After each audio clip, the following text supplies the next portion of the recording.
tem gente chegando aí.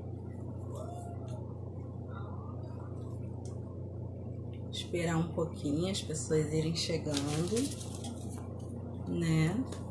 Boa noite, quem tá entrando: Rafael, Matheus, Ingrid, Amanda,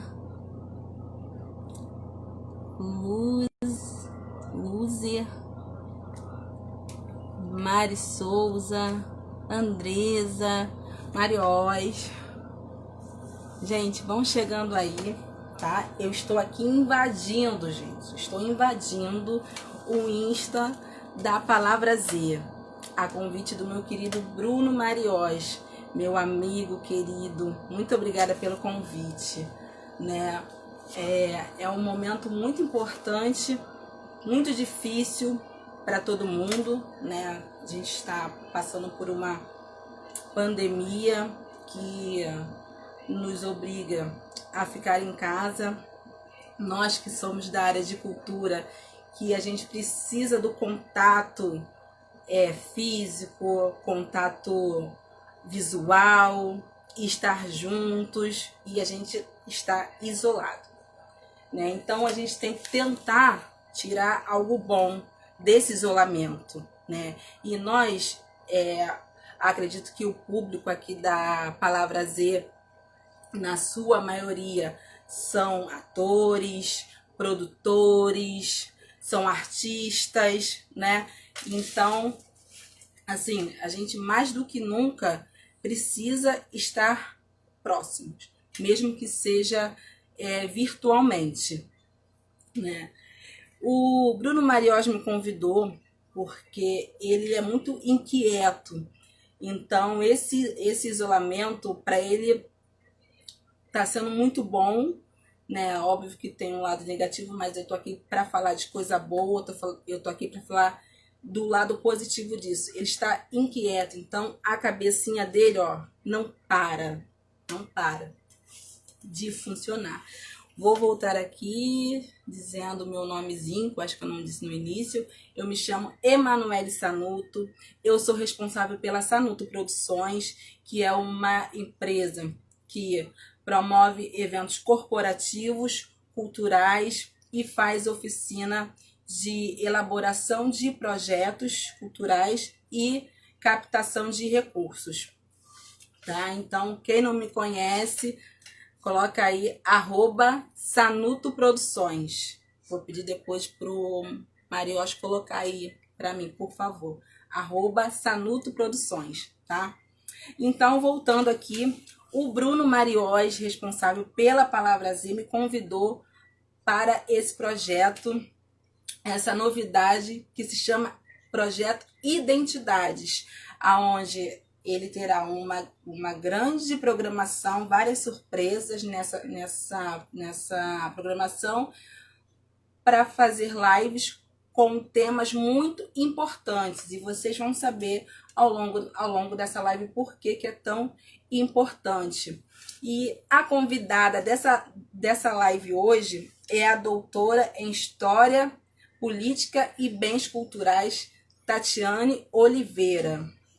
Gente, essa doutora, ela é responsável por inserir duas disciplinas muito importantes na rural, que é Relações de Gênero e Questão Social, e a disciplina de Diversidade Cultural e Relações Étnicos-Raciais. Gente, são temas extremamente importantes. E por que eu vou fomentar isso aqui? Não só pelo tema, que tem muito a ver com o que eu faço, com o que o Bruno Mariós, responsável pela Palavra Z, faz também, com o que ele produz, porque quando a gente elabora um projeto, a gente precisa de argumentos para poder defender esse projeto, justificar esse projeto, mas de forma que a gente possa mensurar, de forma que a gente consiga defender o porquê que a gente está fazendo aquele projeto, para quando a gente bater lá na porta lá do patrocinador, seja ele pela iniciativa privada, seja por edital de cultura da esfera federal, da esfera municipal ou estadual, que a gente tenha embasamento para poder defender esses projetos. Nós, enquanto produtores culturais, a gente precisa ter uma boa curadoria, porque são esses profissionais que vão nos ajudar a justificar esses projetos, tá? Então, eu vou convidar aqui a doutora Tatiane Oliveira. Tati, dá um oi aí para eu poder te chamar, por favor. Tá? Acena aí para eu poder trazer você aqui para o nosso bate-papo. Eu vou pedir para vocês compartilharem a live, tá? Vai ser uma live, vai ser um show, vai ser uma aula, vai ser um grande aprendizado. A Tati aqui. Ué. Por que eu não tô conseguindo convidar a Tati? Aqui. Achei.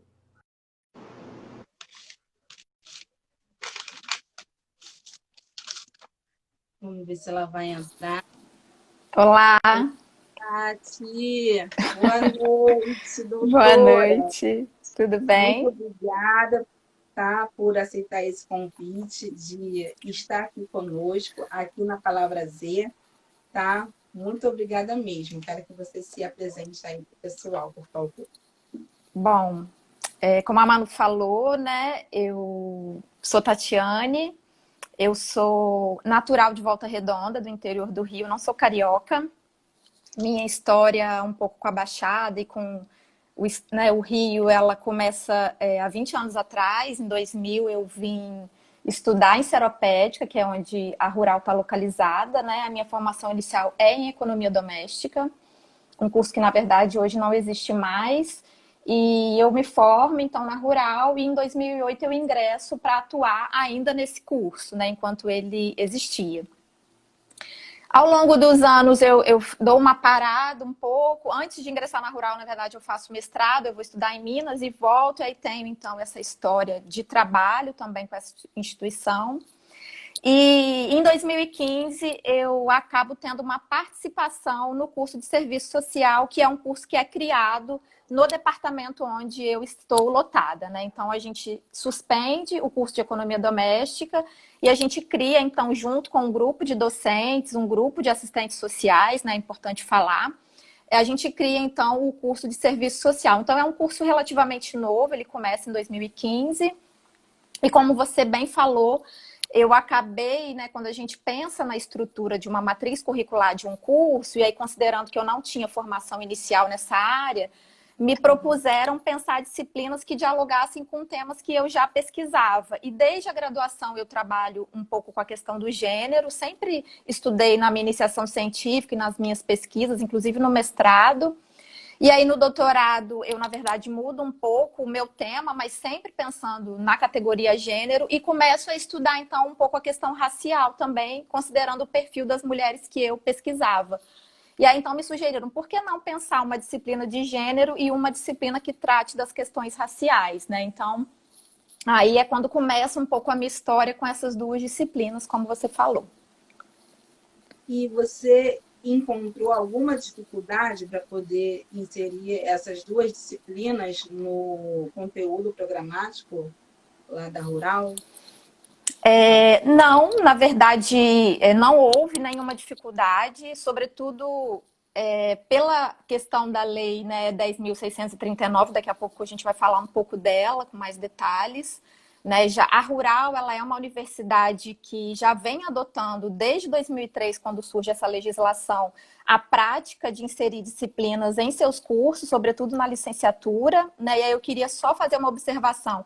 Essas minhas duas disciplinas, elas são específicas para o curso de serviço social, elas são obrigatórias para os alunos dessa formação específica, né? E aí a gente tem curso de pedagogia, história, ciências sociais, e aí cada curso, a partir da sua autonomia, né, cria disciplinas que vão dialogar. Então, a gente tem na história disciplinas com história da África, né? Então, a gente tem a pedagogia e as licenciaturas em geral, história, matemática, física, química. Então, essa disciplina ela é obrigatória, né? A disciplina que versa sobre as questões étnico-raciais em obediência para, então, cumprir essa norma que essa nova lei traz, né? E para além disso, para além da gente pensar uma lei que estabelece, então, esse ensino obrigatório da história da África e da cultura afro-brasileira, os órgãos que regulamentam a categoria de serviço social, eles também vêm ao longo de alguns anos fomentando e estimulando que os seus cursos tenham disciplinas que tratem tanto da questão de gênero, né? Eu acho que para pensar um pouco o universo feminino, mas não só as mulheres, né? E disciplinas e pesquisas que tratam da questão racial. Então, na verdade, houve um apoio tanto institucional da Rural e dos colegas, né, de departamento, e a gente também estava respaldado por aquilo que é estabelecido pela categoria de serviço social, que é fomentar e desenvolver, trazer para debate essas questões, né? Então, a gente não teve resistência, não foi difícil de implementar, não. Ah, legal. E aí, Tati, eu queria também falar, eu vou te perguntar sobre a sua tese de doutorado, né? Mas, assim, por quê? Com que objetivo? Né? Quando a gente elabora algum projeto, seja um espetáculo, seja voltado para o audiovisual, seja um musical, seja dança, enfim, alguma coisa te inspira a isso, né? Ou seja, a história de uma pessoa comum, seja a história de um ícone que já é reconhecido, alguma coisa te inspira, seja até para você escolher com que você vai trabalhar, o curso que você quer fazer, algo te inspira, alguma música, alguém, né? Então, eu acho que quando a gente pensa com um olhar cultural, né, a gente tem um universo de inspirações, né? Isso até nos confunde um pouco, porque são assim, tantas ideias, né, que a gente pensa e eu volto a falar, e a gente precisa de profissionais, principalmente da área de educação, para poder nos dar esse conhecimento a mais, fazer uma curadoria, né? E aí eu te pergunto, o que te inspirou a fazer uma tese sobre dispositivo de resistência? Fala para a gente.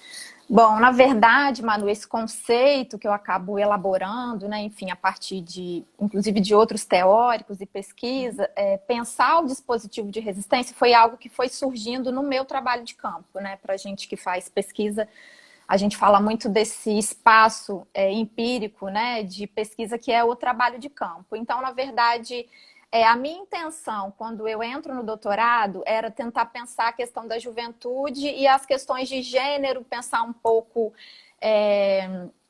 como é que essas jovens periféricas, enfim, pensavam essa relação do trabalho doméstico.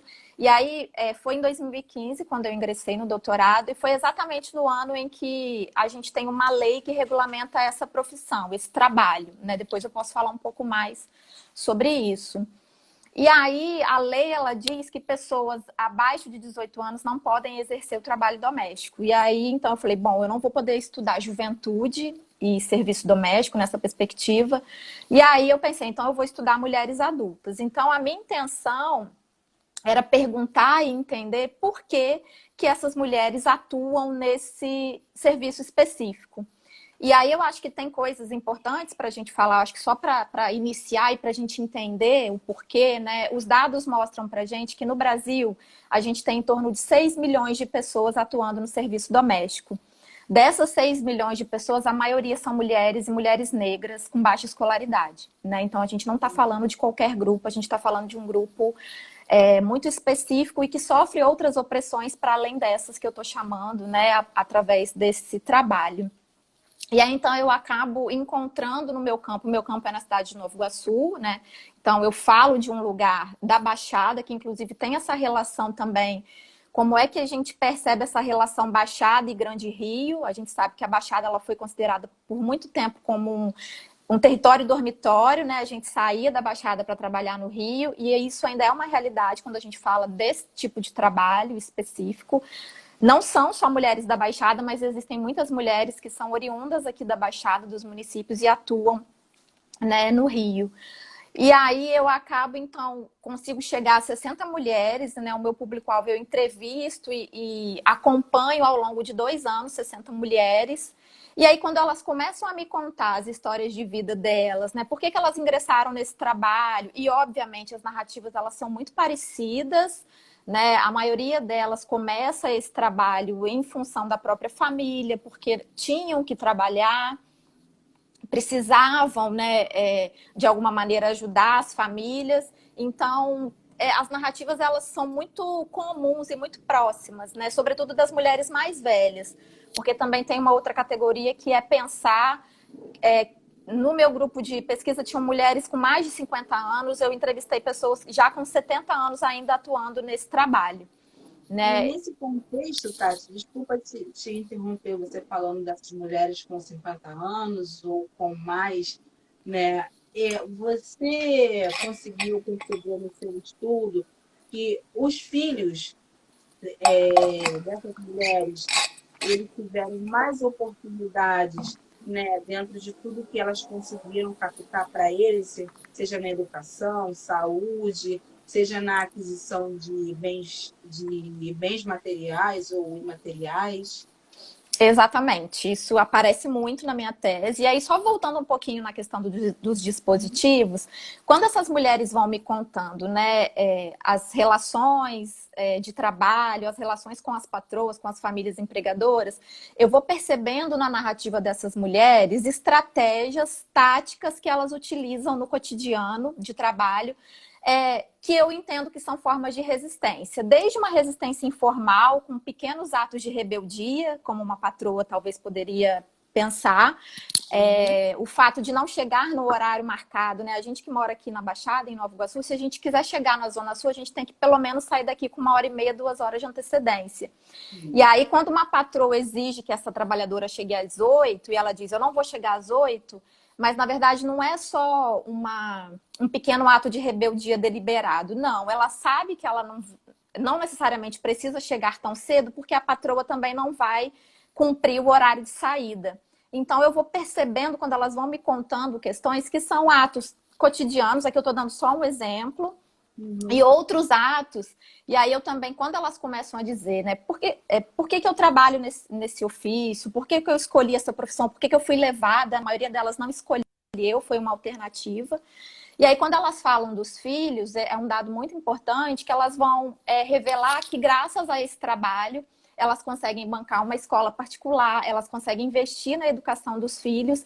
E aí a gente vê, então, o que a gente chama de mobilidade social, né? Então, a educação como uma ferramenta de mobilidade social. As gerações futuras dessas mulheres, elas estão rompendo com essa forma de trabalho, né? E aí, quando a gente olha para gerações anteriores dessas mulheres, era muito comum, né? Que as mães delas já eram trabalhadoras domésticas, as avós, mas as gerações futuras, as jovens negras, né, periféricas, elas têm hoje outras oportunidades que, obviamente, têm a ver também com as ações afirmativas, as políticas de cota, né? É importante a gente mencionar.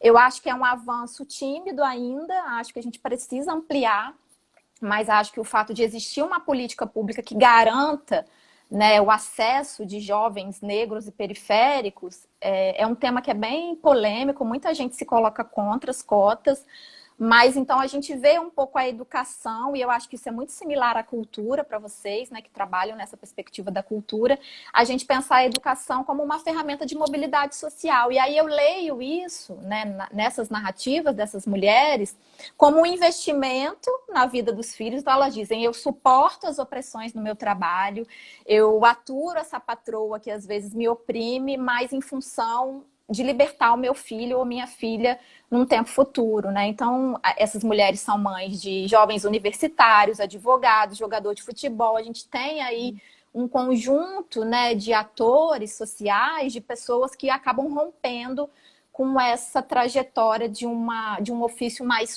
subalternizado, né, digamos assim. E assim, ó, eu vou falar até da minha experiência, né? Eu fui beneficiada também por um programa de cotas e, assim, isso não diz que, assim, eu estou sendo privilegiada e é de graça, não. Isso é uma forma de retratação, mas também eu vi que eu tive muito mais dificuldade na hora de tirar lá um 10 na hora de ir lá tirar um 9 lá na faculdade, porque eu não tive um ensino fundamental bom, entendeu? E por vários outros motivos, assim, tudo, não que você não consiga, mas não é fácil. Sim. Entendeu? Não é fácil, porque infelizmente, pela cor da sua pele, dependendo do lugar que você chega, você não é bem quisto. Então, assim, não é fácil, porque você sempre está correndo atrás o tempo todo, porque senão você não chega, né? E aí, isso que você falou sobre essas mães, né? E eu também conheço várias pessoas que, além de trabalhar como doméstica, que não tô desmerecendo esse ofício, porque ele é muito importante também, ele é fundamental, mas tem mulheres que trabalham assim em várias casas, né? Uhum. Com os horários assim surreais, né?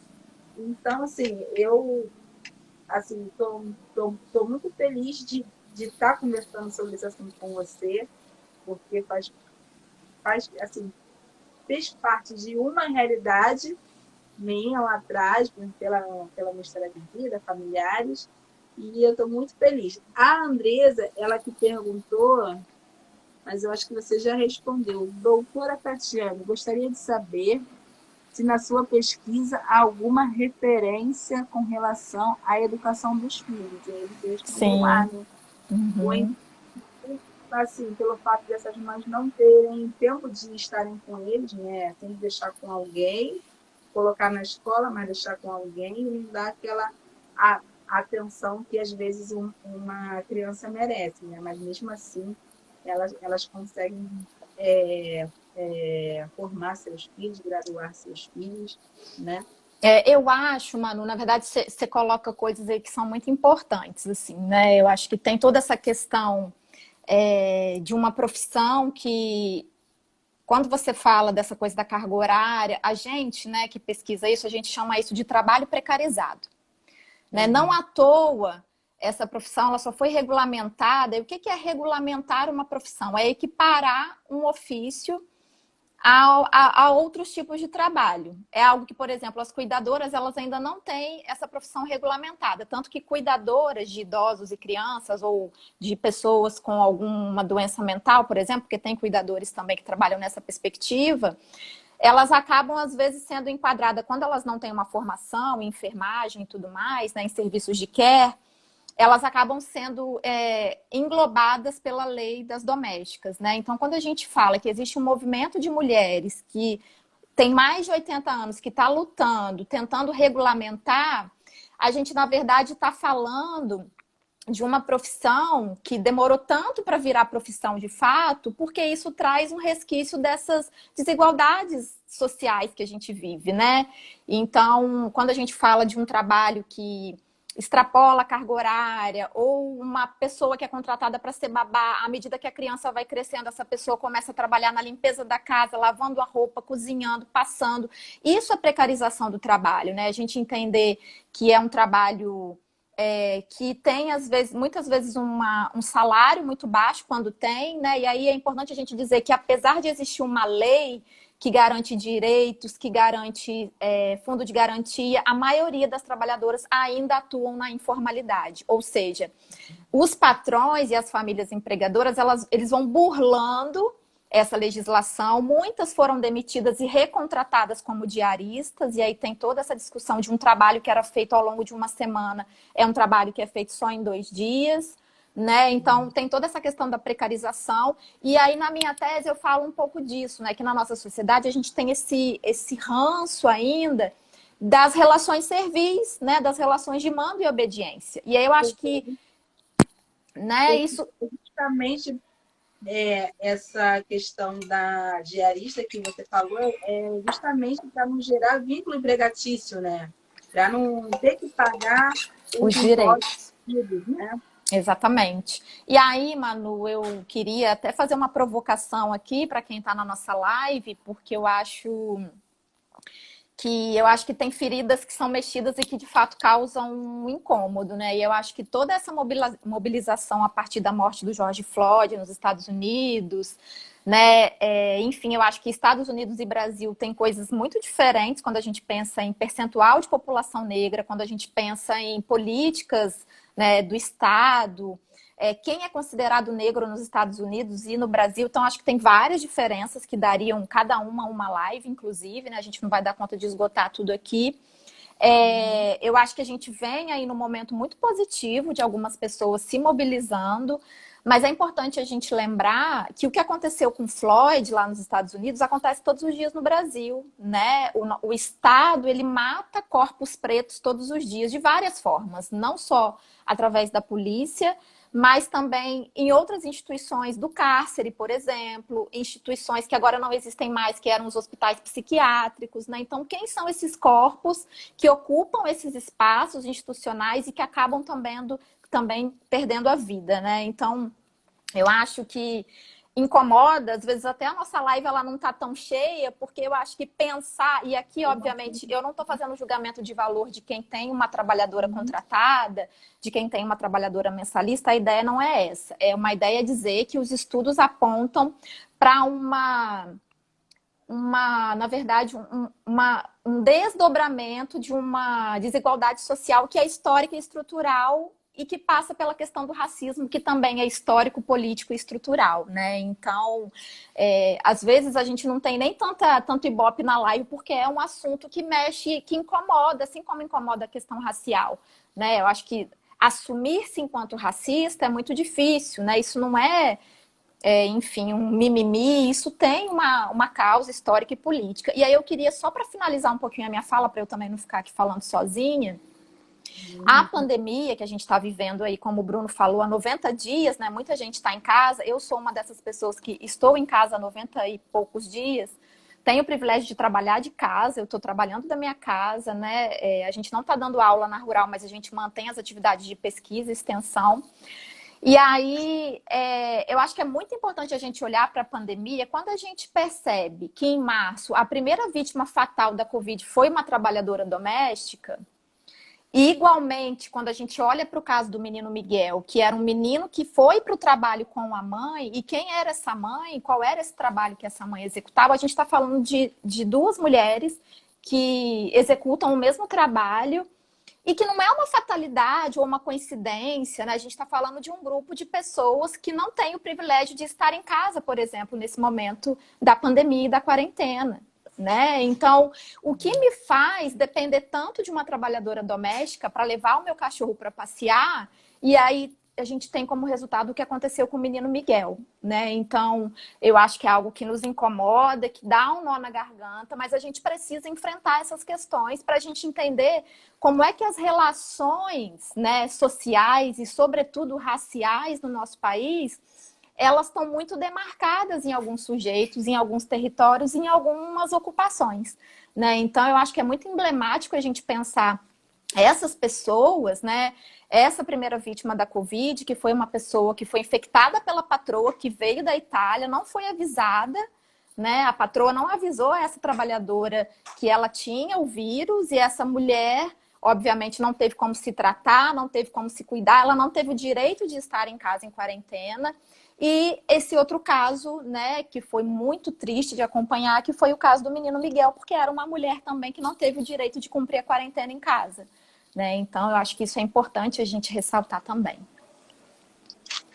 Assim, com essa deixa que você falou, eu tenho uma pessoa que me ajuda em casa hoje, eu tenho esse privilégio de ter, mas eu também tenho a consciência do isolamento, que assim como eu preciso, ela também precisa. Ela trabalha de carteira assinada, porque eu me preocupo muito com isso, né? Mas eu tenho essa consciência, né? Infelizmente, não são todos que têm. E sobre a situação lá dos Estados Unidos e sobre o Miguel, eu até falei com o Bruno ontem, falei, olha, sobre esses assuntos eu não tenho estrutura emocional para poder falar, porque mexe muito, né? Mas eu entendo que eu, enquanto produtora cultural, com a formação que eu pude ter, né, eu sou um instrumento de promover e fomentar políticas públicas, né? Eu uso esse meu papel, essa minha profissão, para que na minha prestação de serviço ou quando eu vou escrever algum projeto, eu consiga, de alguma forma, contribuir para que esse projeto chegue em várias pessoas anônimas, né? E seja contando uma história, seja promovendo algum evento para poder premiar essas pessoas, né? Isso eu consigo fazer, né? Eu acho que, embora eu não tenha uma estrutura emocional para poder falar sobre esses assuntos específicos, assim, não falar, debater, eu vou falar, eu vou defender. Mas se fosse para contar essa história, né, eu não iria conseguir. Então, eu reverto isso em produção cultural, né? Que é o que eu sei, que é o que eu sei fazer melhor. Então, eu achei que as suas colocações foram bem pertinentes, né? Não é mimimi, é uma realidade. Eu falei até com o Bruno Mariós ontem que ele, né, no papel dele de uma pessoa branca, ele já tem essa consciência naturalmente. Por que que eu digo isso? Uma, porque ele sabe que no Brasil existe racismo, isso já é um passo muito, muito longo, porque a pessoa que diz que não existe racismo no Brasil, assim, não sei, deve estar em outro mundo, mas é o ponto de vista dela. Agora,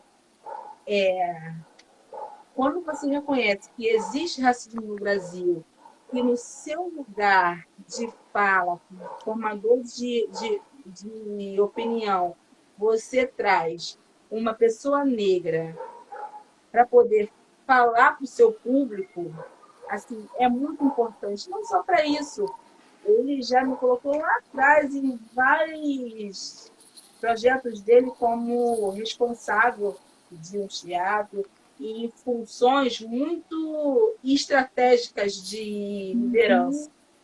Isso é reconhecer sem fazer, sem eu estou te escolhendo porque você é branco, loiro, dos olhos azuis. Não, ele me escolheu pelo meu potencial. Então, ele não vulcou. Isso é muito natural nele, né? Foi o que eu falei. E, assim, e ele mesmo não percebeu isso, né? Em vários momentos. E ele ainda consegue perceber em vários lugares que ele vai.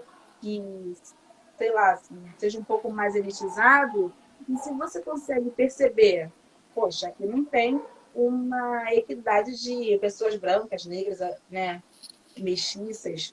Eu não, e aí, ali, você consegue perceber que há uma desigualdade muito grande. Mas se você vai nesses lugares, se você vê essa que não tem essa equidade e você me diz que não existe racismo no Brasil, então, de verdade, né, acho muito bom a gente sentar, conversar, pesquisar, ler, conversar com. Aí eu volto a falar da importância que o profissional da educação tem. Fomentar conhecimento, né? E assim, conhecimento embasado com um argumento, né? Acho que é isso, assim. Eu queria só responder aí a sua colocação, assim. E vindo nesse contexto, né, a gente entende, e aí eu te pergunto, como profissional da área de educação, a gente tem a Lei 10.639, que ela é de 2003. Uhum. Está em 2020, né? E ainda luta pela temática no ensino fundamental, no ensino base da história e da cultura afro-brasileira. Eu queria te perguntar o que você acha disso e, assim, e dessa dificuldade de, nos dias de hoje, a gente ainda não ter disciplinas no ensino básico como essa. Então, a gente comentou rapidamente lá atrás sobre a lei, né, 10.639 de 2003, e eu acho que ela é incrível, né? Eu não posso falar com tanta propriedade do ensino médio, enfim, eu já atuei na educação infantil há muitos anos atrás, lá em Volta Redonda, porque eu sou normalista, eu fiz magistério, então eu tive uma experiência com educação infantil. E aí eu acho que quando a gente fala do lugar que eu ocupo, né, que é o ensino superior e público, a gente ainda consegue minimamente desenvolver, né, o que está previsto nessa lei. Quando eu falei que eu não tive resistência, né, a gente não teve dificuldade de implantar, mas a gente inclusive tem um desafio muito grande, porque hoje os nossos alunos, aí falando um pouco do curso onde eu atuo, eles dizem que duas disciplinas, uma tratando de gênero e outra tratando das questões raciais, não é o suficiente, né? Ou seja, os alunos, a gente comemora que a gente pode ter, né, algumas disciplinas que deem conta dessas questões, sobretudo da questão racial, mas a gente entende que elas não são suficientes, né? Quando a gente entende que nós somos, né, pretos e pardos, somos 56% da população, que a gente, embora nós sejamos a maioria, né, da população no Brasil, a gente não ocupa esses cargos estratégicos que você mencionou, a gente não está nos cargos de liderança, a gente não está na política, né, representado como a gente deveria. E aí, eu não dou conta de falar, talvez, nessa perspectiva do ensino fundamental. Eu não sei como isso tem sido implantado. A gente está com a Andresa aqui, né? Ela é professora, uma pessoa maravilhosa. Talvez ela possa ir Ela fez responder. até uma pergunta, Tati. Ela colocou esse pensamento com relação à educação dos filhos, acho que das empregadas domésticas, né? Inclui a educação pública, Sim, voltando com um pouco. certeza. Inclusive universidades, né? Porque é importante a gente dizer também que algumas escolas, algumas universidades passaram pela reforma universitária, a Rural foi uma, então a gente ampliou o acesso, a gente criou, a partir de 2005, vários cursos, né, noturnos, então a gente amplia também esse acesso para aquele aluno, mas eu digo, né, eu acho que são avanços tímidos, a gente precisa comemorar sim a existência das cotas, que foi implementada na UERJ, aqui no Rio. UERJ e UNB foram as primeiras universidades públicas que implementaram, que houve muita resistência naquela época, muita gente dizendo, esses negros estão aqui tomando o lugar da gente, né? E as pessoas não entendem essa perspectiva de uma reparação histórica, porque quando a gente abole a escravidão no Brasil, a gente deixa essa população negra à própria sorte, não foi pensada nenhuma política pública de trabalho, né? Eles não ganharam terras para produzir, então como é que essas pessoas vão também resistindo ao longo dessa história, né? E aí quando a gente diz, não, é só estudar, é só você se esforçar um pouquinho que você vai conseguir. Não, né? Não é a mesma coisa a gente falar de um aluno que está se preparando numa escola privada, com outros recursos, com um aluno que tem também o acesso a uma instituição precarizada, né? Então, eu acho que é muita coisa, né, Manu? Eu acho que falar de racismo, falar de educação, falar dessa lei é tudo muito amplo. A gente está aqui tentando pontuar rapidamente algumas questões, né? Mas eu acho que é muito importante a gente pensar a aplicação dessa lei, seja no ensino fundamental e no ensino superior.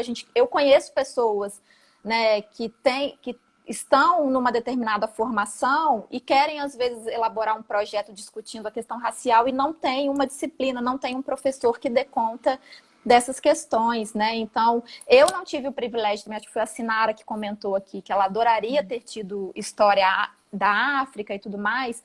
Eu também não passei a minha infância e a minha adolescência questionando, tendo um pensamento crítico.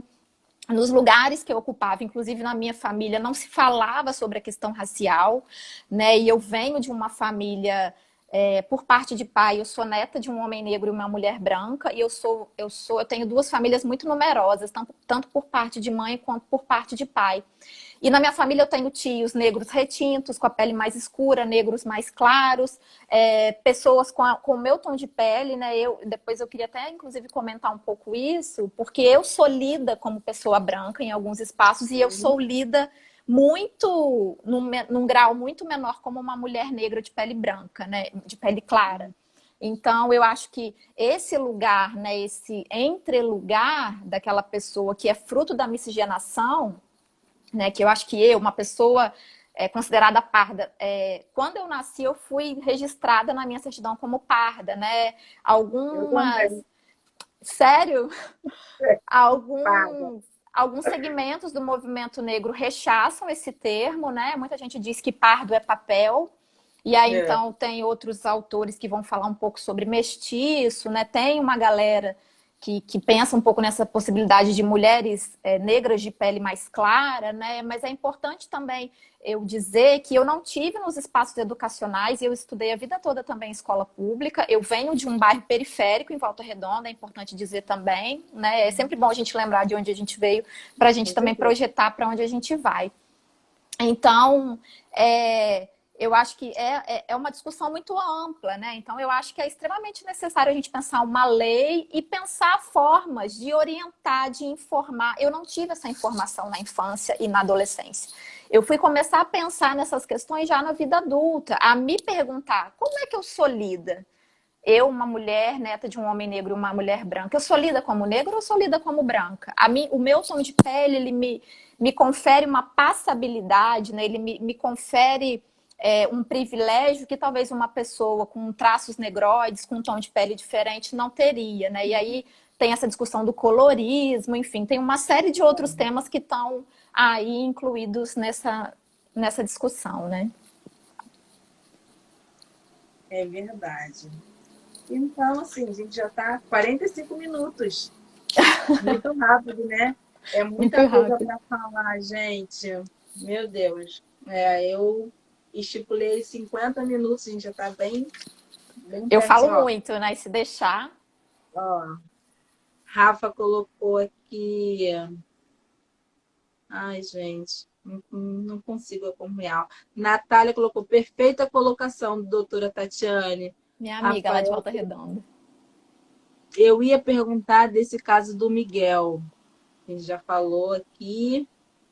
Valéria, Bruno, saudade, fã da Tati. Um beijo, Valéria. Gente, desculpa se eu não estou conseguindo acompanhar. Aqui, o Bruno Mariós. Tem que ler, né? Palavrazinha.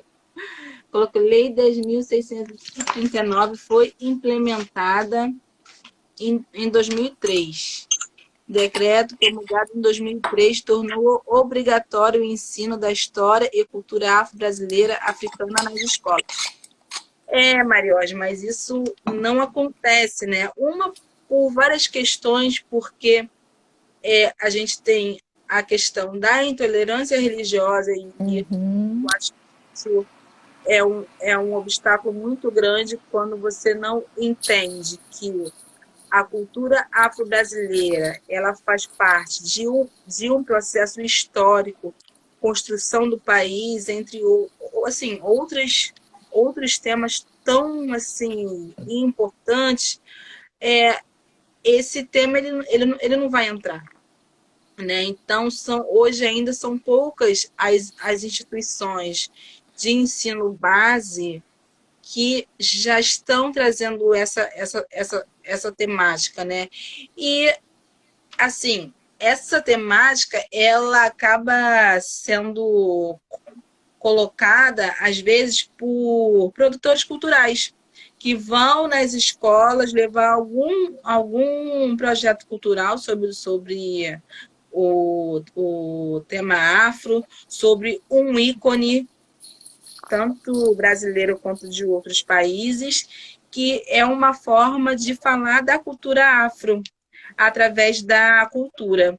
Então, assim, mais importante ainda é dizer que a gente, enquanto produtor cultural, a gente também tem um papel muito importante nesse processo em relação à Lei 10.639. Seja levando esse tema por meio de projetos culturais nas escolas, né? Então, eu acho que é isso. A Andresa colocou aqui também, quando é necessário implementar uma lei para falar sobre cultura afro-brasileira, onde o país é formado por essa cultura, já é uma maior prova do quanto o Brasil é racista. Exatamente. Pois é, a Andresa também é da área de educação, né? Então, Bruna, ela é uma potencial convidada para estar aqui na Palavra Z, hein? Será, né, Bruno? A Sinara, precisamos tratar o racismo desde o ensino base. É verdade, assim, Sinara, Até a com as gente nossas tem que crianças, tratar né, Manu? as nossas crianças dentro de casa, né? Infelizmente, ensinar muita coisa, não só que eu sei que não vai ser dito, ou que vai, né? Eu acho que a gente tem uma esperança dessas novas gerações aí, que estão sendo bem educadas, que estão levando a negritude a sério, o racismo a sério. Eles já estão miudinhos, já sendo formadores de opinião. Eu acho que a gente vai sair a longo prazo. Bruno Mariosi ia perguntar isso. Quando você se reconheceu negra, Tati? Acho que essa pergunta é para você. Isso, como eu falei, eu acho que foi mesmo na fase adulta. Eu jamais, na minha família, não se fala sobre isso. E eu acho que, né, nem posso julgar aqui meus pais. Eu acho que é isso, né? Mas eu acho que tem muitas coisas, eu acho que muitos questionamentos, né? Primeiro, entender que eu fui privilegiada, talvez por essa passabilidade, que é essa ideia de passar por alguns espaços sem ser notada, ou ser, enfim, diretamente, né, acusada, né, como uma pessoa negra. Então, eu acho que eu sempre fui muito lida como uma pessoa branca nessa perspectiva. E isso é uma estratégia do racismo também, né? A política de branqueamento, ela foi uma política pública que previa, que queria muito que o país se embranquecesse, mas não deu certo, né? E aí é importante a gente dizer, não vai dar para falar muito aqui, mas que o processo de miscigenação no nosso país, ele foi extremamente violento, né? E aí, obviamente, pensando nas relações dos europeus com as mulheres indígenas e as mulheres negras escravizadas, então não foi, né, essa ideia de uma democracia racial, isso é um mito, é uma falácia, isso não existe, né? Então essa miscigenação, ela se dá também de forma violenta. E aí, Bruno, eu acho que eu ainda estou me descobrindo, né? Eu acho que, para mim, eu ainda às vezes me sinto muito constrangida quando eu sou contraposta, quando alguém me diz você é uma mulher branca, mas, ao mesmo tempo, me sinto muito feliz quando me reconhecem como uma mulher negra de pele clara, ou que seja, no próprio IBGE, a categoria negro, ela incorpora pretos e pardos, né? Então, Se eu não posso ser lida como uma mulher negra de pele clara, pelo menos como uma mulher mestiça, né? E aí pardo eu rechaço um pouco, mas eu acho que eu ainda estou me descobrindo e me construindo, né? Como uma... E aí pensando nos privilégios e pensando em coisas que eu sofri de forma muito sutil. Eu vivi a infância com cabelo alisado, né? Isso não era posto para mim, mas ali de uma forma muito sutil era também algo que me clareava ou me deixava mais próxima de um padrão, né, mais embranquecido. Acho que é isso. Pedro Arcanjo aqui pergunta: qual é a importância de se trabalhar a cultura afro nas escolas? Bom, eu acho que um pouquinho do que a gente falou, a África ela é o continente mãe, né? Então o Brasil enquanto nação, ele foi forjado, né, por esse grupo de negros e negras que foram escravizados. Então, como é que a gente dá conta de não pensar, né, as influências que a gente tem na culinária, na nossa cultura, quando a gente fala de samba e de tantas outras manifestações culturais? Nós somos a maioria da população negra, então a gente precisa problematizar, a gente precisa, né, obviamente, de uma história que conte uma história real, na verdade, né? Eu tive o contato com a história que me foi contado foi uma história enviesada, uma história equivocada, né? Então, eu acho que é importante devido à nossa realidade, que é um pouco o que a Andresa falou, né? É uma enorme contradição a gente ainda ter que estudar a história afro-brasileira num país que é genuinamente um país preto, né? É verdade. Gente, tá acabando a live. Tati, doutora Tati, então vamos falar assim, doutora Tati. Muito obrigada pela participação, assim, foi uma aula, assim, muito obrigada mesmo, em nome da Palavra Z, em nome do meu querido Bruno Mariós, muito obrigada pelo espaço aqui, muito obrigada em me proporcionar estar conversando com a doutora Tatiana Oliveira, assim, eu estou muito feliz, emocionada também, segurando aqui a onda. Quero dizer para todos vocês que ficaram aqui, muito obrigada, de coração, muito obrigada pela participação, por usar esse tempinho aí para nos ouvir. E aproveito para dizer que a programação de amanhã, a convidada é a mãe Celina de Xangô, zeladora há mais de 30 anos. Então, assim, quem não é adepto da religião, quem tem curiosidade, é uma grande assim, oportunidade de você ouvir e conhecer um pouco da história dessa zeladora, Mãe Celina de Xangô, que com certeza tem muita coisa, muita informação para poder compartilhar com a gente. Então é isso. O projeto do Bruno está aí cheio de programação, que acho que vai até a próxima quinta. O Bruno, não lembro agora, Bruno, desculpa. Mas esse projeto Identidades, esse nome já tem um peso enorme, né? Então a gente já sabe que vai vir muita coisa boa por aí. Muito obrigada e deixo agora com você, Tati, para você colocar as suas considerações finais. Acho que na verdade foi uma conversa inicial, foi muito bom. Eu estava muito nervosa, ansiosa, mas foi ótimo. Eu sou uma pessoa que falo muito pouco do meu trabalho, então só as pessoas muito íntimas mesmo acho que sabem. Eu acho que isso é algo que eu preciso trabalhar em mim. Eu acho que publicizar e falar um pouco mais das nossas pesquisas, do que eu faço no trabalho, quase, né, nem todos os meus amigos sabem. E aí acho que agradecer muito o Bruno, estou muito orgulhosa dele por essa iniciativa, não só nessa perspectiva de pensar as questões raciais, mas como você anunciou, né, pensar a questão religiosa, pensar a comunidade LGBTQIA+, enfim, eu estou muito, muito orgulhosa e muito grata. E queria, Manu, fazer um agradecimento especial a você. A gente se conheceu no evento que você falou na terça-feira, né? Que foi o primeiro evento que você pôde ter um edital, que foi o Talentos Black. Né? Então foi um evento que para mim também, além de estar desfilando com um monte de jovem, né? Eu me senti desconcertada nesse meu lugar de uma mulher já adulta, aprendendo a desfilar. Eu me lembro da Anastácia me ensinando a desfilar. ali poucos minutos antes de entrar na passarela.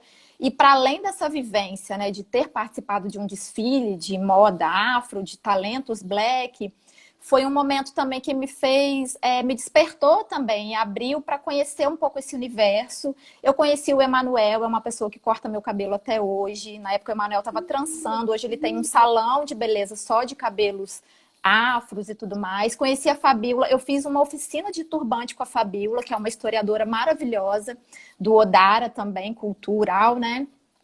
Eu conheci a Angélica do Quixotesca, fui cliente da Angélica, comprei brincos, a Angélica faz peças maravilhosas, então eu acho que Ai, te que legal. parabenizar, eu ainda não tinha oportunidade, não tinha tido ainda a oportunidade de conversar com você, achei você muito generosa quando pensou o tema da live junto comigo, o seu jeito calmo e tranquilo de se colocar, então acho que agradecer e pontuar isso, né? Eu acho que os dois eventos que eu tive a oportunidade de participar, que você produziu, eu acho que ele me colocou também num lugar de muito incômodo, e ali me sentir provocada a me pensar como uma mulher negra também, enfim, ou que pelo menos posso debater, posso conversar, posso ouvir, né? Eu acho que esse lugar de escuta ele é muito importante, sobretudo para gente que tem privilégios.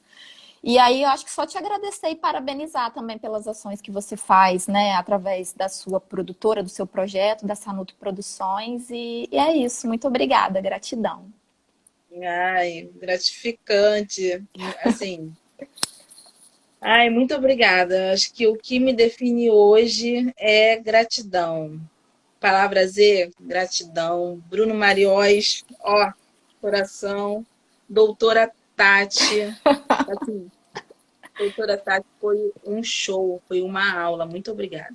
Muito Eu que obrigada, muito agradeço. obrigada mesmo. Foi ótimo, amei também. Mordi Amanhã minha língua, porque eu estamos falava tão mal das lives e tô aqui, ó, aí, participando de ó, uma tá live. vendo?